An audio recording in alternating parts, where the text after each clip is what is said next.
Hello everyone, स्वागत है आप सभी का मेरे यूट्यूब चैनल ज्ञानश्री क्लासेस में। सो गाइस, आज हम डिस्कस करने वाले हैं सेकेंडरी एजुकेशन कमीशन, हिंदी में इसको बोलते हैं माध्यमिक शिक्षा आयोग। 1953 में ये कमीशन आया था और आपके एग्जाम के पॉइंट ऑफ व्यू से काफी इंपॉर्टेंट है और बहुत सारे क्वेश्चंस भी इस पे पूछे जाते हैं। तो आइए स्टार्ट करते हैं आज का लेक्चर। तो सबसे पहले हम समझेंगे कि ये कमीशन है क्या। So what is secondary education commission, माध्यमिक शिक्षा आयोग क्या है, तो उसके डिटेल्स को समझते हैं। तो माध्यमिक शिक्षा आयोग मुदालिर कमीशन के नाम से भी जाना जाता है। Mudaliar commission is also known as secondary education commission. इसके गवर्नमेंट ऑफ इंडिया ने doctor A Lakshmanaswami Mudaliar को एज ए चेयरपर्सन नियुक्त किया था, इसलिए इस कमीशन को मुदालिर कमीशन भी कहते हैं। The aim of this commission, इस कमीशन का अगर हम मुख्य उद्देश्य देखें तो वॉज टू एग्जामिन, इसका उद्देश्य था कि एग्जामिन करना है कि एग्जिस्टिंग सिस्टम की क्या सिस्टम चल रहा है in the field of secondary education. Secondary education में, माध्यमिक शिक्षा में कैसा सिस्टम है एजुकेशन का, उसको देखना और अपने सजेशन देना ताकि हम उसको क्या कर सके और भी ज्यादा इम्प्रूव कर सकें। The commission submitted its report in August 1963. इस कमीशन ने जो अपनी रिपोर्ट थी वो 1963 में सबमिट की और इस कमीशन ने काफी ब्रॉड लेवल पे सेकेंडरी एजुकेशन के बारे में बहुत सारी चीजों को डिटेल में बताया।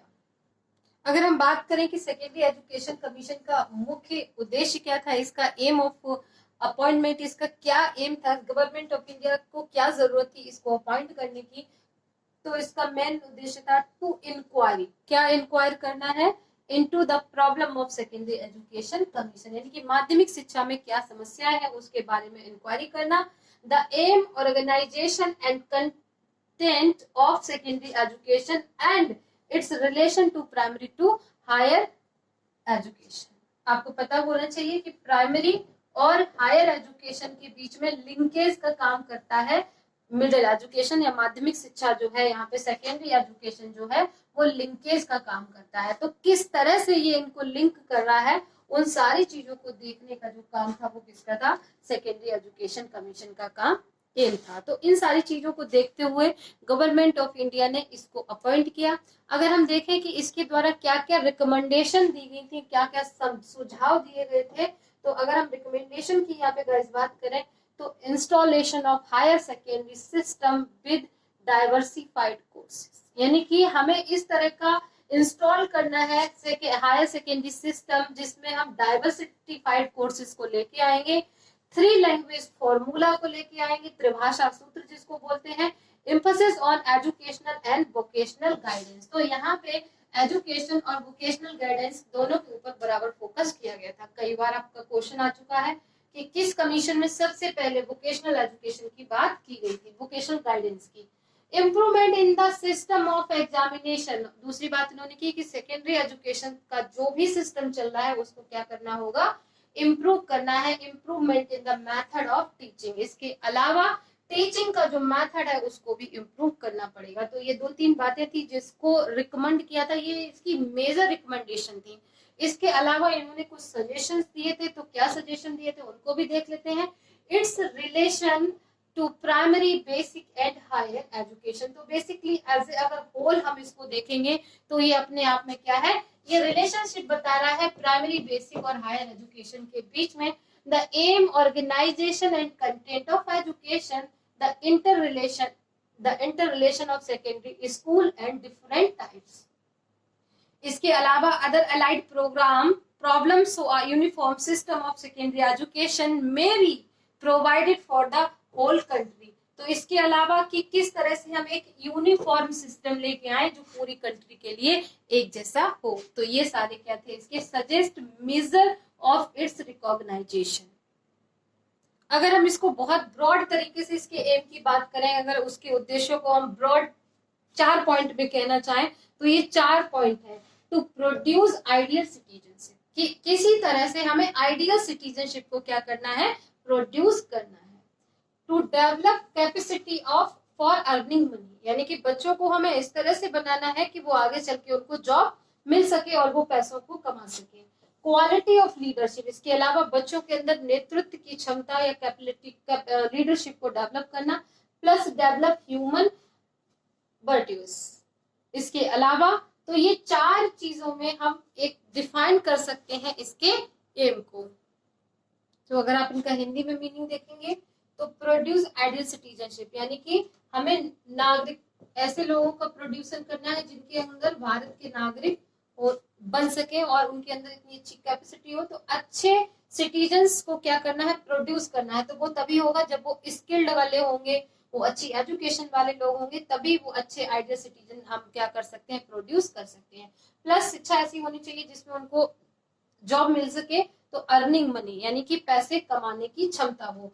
आइडियल सिटीजन लीडरशिप, लीडरशिप का मतलब है यहाँ पे नेतृत्व, यानी कि बच्चों के अंदर नेतृत्व का गुण भी आपको विकसित करना होगा। बच्चों का मतलब होता है यहाँ पे उच्च आपका हाई नैतिक, जो जिसके अंदर ज्यादा नैतिकता हो, यानी कि ऐसे लोगों को प्रोड्यूस करना है जो जिन ह्यूमन, ऐसा ह्यूमन डेवलप करना है, ऐसा बच्चा आपको डेवलप करना है जिसके अंदर हाई लेवल की मोरल वैल्यूज और वर्चू या फिर उच्च नैतिकता हो।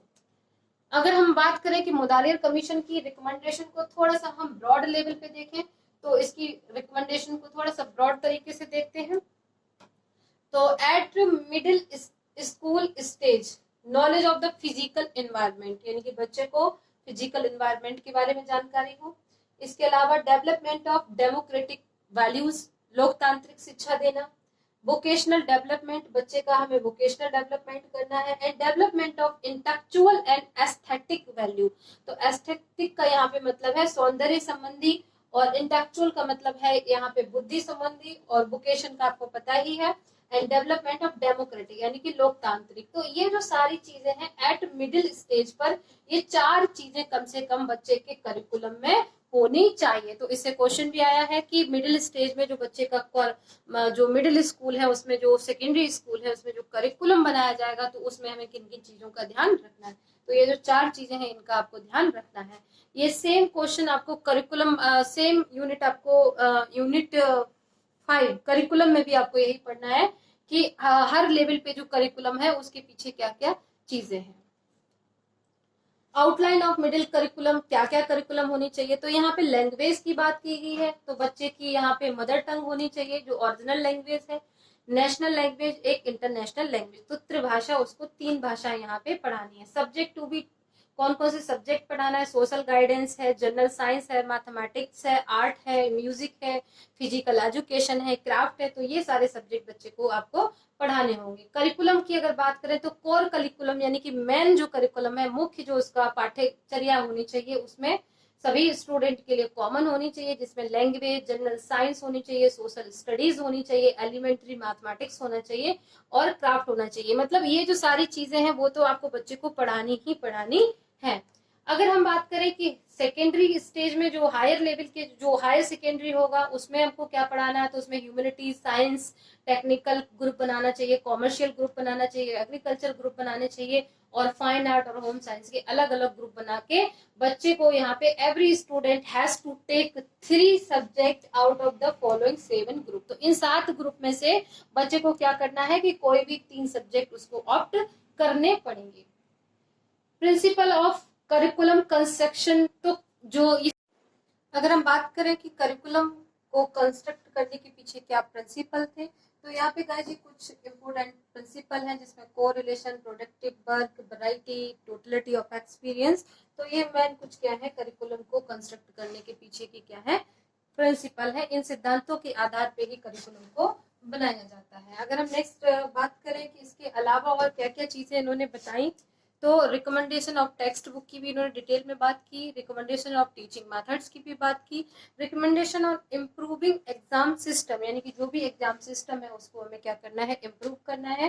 The 5 point scale of Mudaliar commission, इसके अलावा इन्होंने 5 पॉइंट स्केल भी दी थी। तो 5 पॉइंट स्केल में क्या क्या है, ए का मतलब है कि अगर किसी बच्चे का ए आता है ग्रेड, तो वहां पे हम उसको क्या मानेंगे कि डिस्टिंक्शन के साथ पास हुआ है। बी का मतलब क्रेडिट, सी का मतलब बस पास हुआ है, डी का और ई का मतलब है कि फेल हो गया है, और इसके बाद जरूरत होगी तो री एग्जाम उसको देना पड़ेगा। There should be a provision for the compartmental exam one of each subject, यानी कि इसके अलावा कंपार्टमेंटल एग्जाम भी आप दे सकते हैं हर सब्जेक्ट में। तो ये भी एक बात बताई गई थी इसके के अंदर। इसके अलावा अगर हम देखें तो vocationalisation of education, guidance in education, education for character, physical welfare of student, improvement in teachers status, teachers training and administration and finance. तो इन सारी चीजों के ऊपर इसमें बात की गई थी। तो ये कुछ मेन बातें थी जो रिलेटेड थी मुदारियत कमीशन की।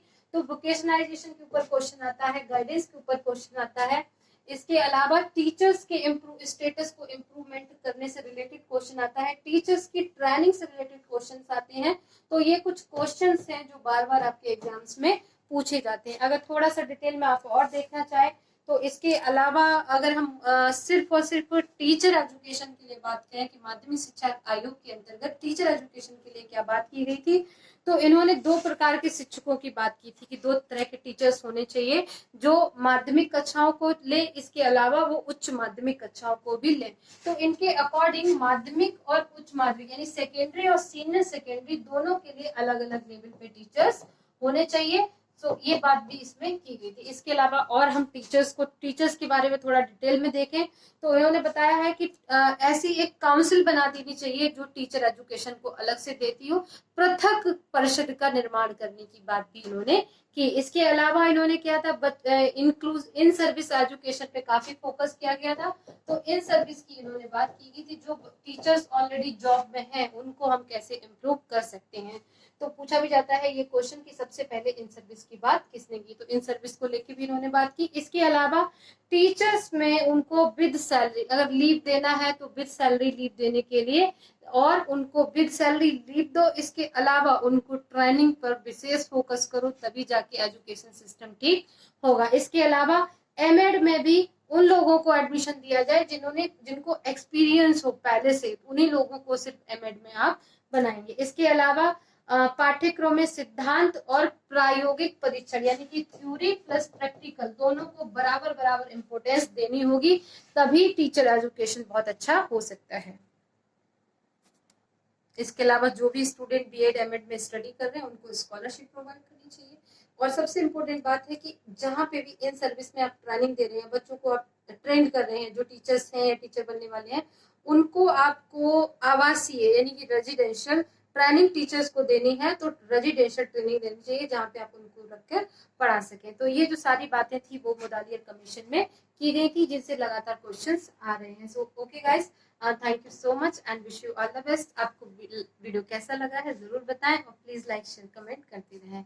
All the best. आगे इसके बाद हम दूसरा जो कमीशन करेंगे उसका नाम है आपका राष्ट्रीय अच्छा ओके, इसके बाद आएगा आपका कोठारी कमीशन। तो कोठारी कमीशन में हम डिटेल में सारी चीजों को डिस्कस करेंगे। सो नेक्स्ट आपका है कोठारी एजुकेशन कमीशन, जिसमें 1964 में आया था। इस पे हम सारी चीजों को डिटेल में पढ़ेंगे। Okay guys, bye bye.